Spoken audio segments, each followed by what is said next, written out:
Hello, this is Jessica Raquejo, a realtor serving in Texas. I'm here today to talk about this form you may have received from an agent. This form is called the Information About Brokerage Services. Firstly, this notice is being provided for informational purposes. It does not create an obligation for you to use the broker. Texas law requires license holders to share this with a prospective client. Here at the top, we have a very brief explanation of the different types of real estate license holders. Next, and you'll want to pay attention here, is a broker's minimum duties required by law. 1, to put the interest of the client above all others, including the broker's own interest.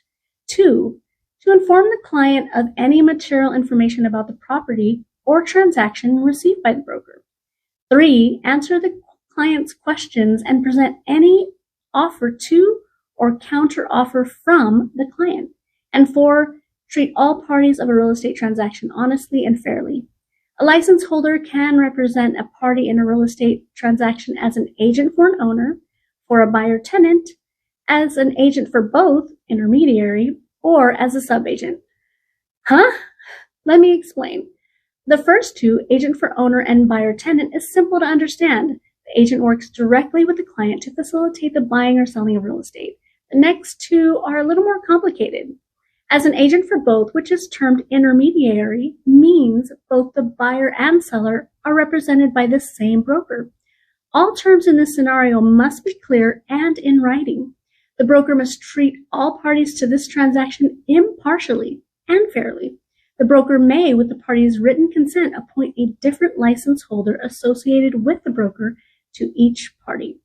The broker must not, unless specifically authorized to do so by the party, disclose that the owner will accept a price less than the written asking price, that the buyer or tenant will pay a greater price than the price submitted in the written offer, and any confidential information or any other information that a party specifically instructs the broker in writing not to disclose unless required to do so by law. Lastly, an agent may be termed a sub-agent if they are aiding a buyer in a transaction without written representation.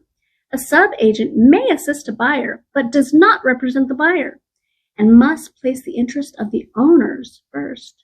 That's pretty important information. To ensure representation, make sure everything is agreed upon in writing. I cannot stress that enough. And finally, at the bottom of this form concludes with contact information and license numbers of the agent, their supervisor, one rank higher, the designated broker, and finally, the firm. At the very bottom is a spot to initial receipt. Nothing more than that, just receipt. This form is supposed to be shared at any substantive conversation about real estate.